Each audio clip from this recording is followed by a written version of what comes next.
Are you sick of the same old subdominant chords? That 2 and that 4 chord are just getting old? Would you prefer your subdominant chord named after an ice cream? Well, then perhaps Neapolitan chords are for you. That name comes from a bunch of composers linked to the Neapolitan school, which was a school in Naples, Italy in the 18th century. However, since the chord appeared in music a half century before that, it seems all they did was give it a cool name and take credit for it. So what is it? A Neapolitan chord is a subdominant chord that is built on the lowered supertonic, or the lowered second degree of a key. Like other subdominants, its main focus is to move away from the tonic and move towards the dominant. It creates motion in the chord progression. It has a very unique sound that easily distinguishes it from the 2 or the 4 chord.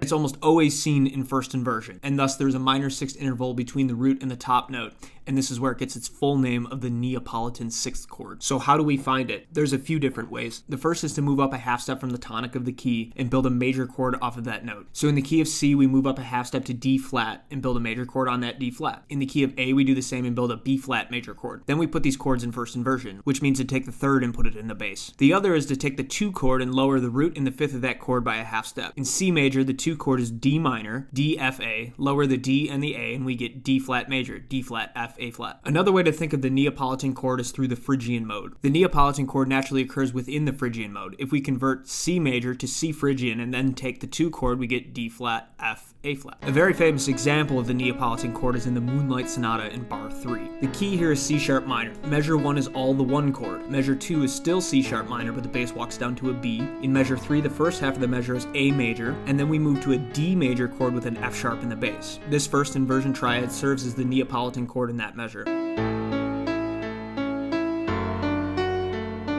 The Neapolitan then moves to the dominant before coming back to the tonic.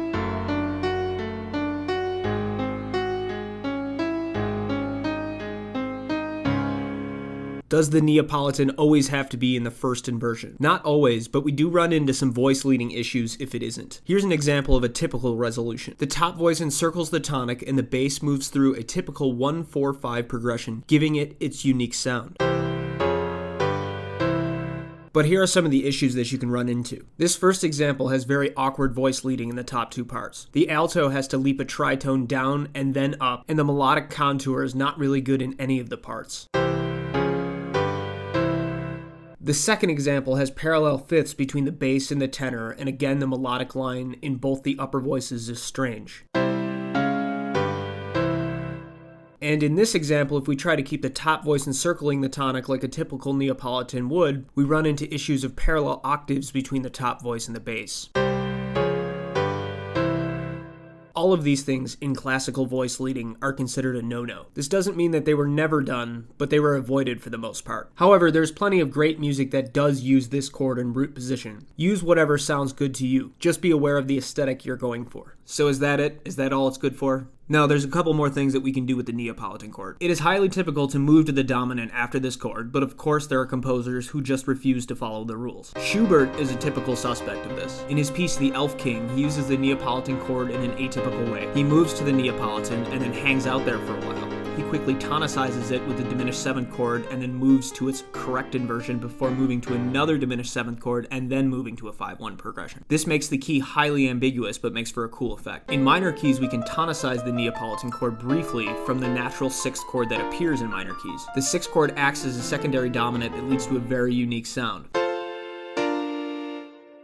The Neapolitan chord can also be used in aiding a modulation half step down from the tonic. We take a root triad of the key, put it in first inversion, and then treat that chord as a Neapolitan chord of the key a half step down. So if we start in the key of C, we take the 1 chord, which is C major, and then put it into first inversion, so E, G, C, and then treat it as a Neapolitan in B major. In B major, this chord would typically resolve to the dominant, which in this case is F sharp 7, F sharp, A sharp, C sharp, E. So E, G, C moves down to F sharp, A sharp, C sharp, E. The E holds strong, and the C encircles down to A sharp, which eventually leads back to the B. This makes a successful modulation down a half step, which results in this sound.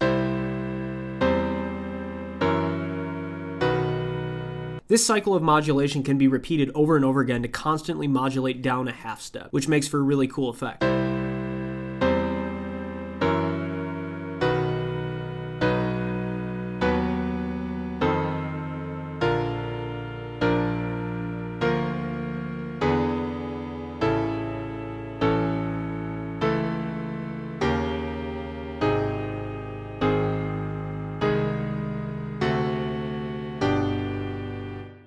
Next time you want to spice up your progressions, give the Neapolitan chord a try. Thanks for watching. If you learned something or found this interesting, please consider leaving a like and subscribe.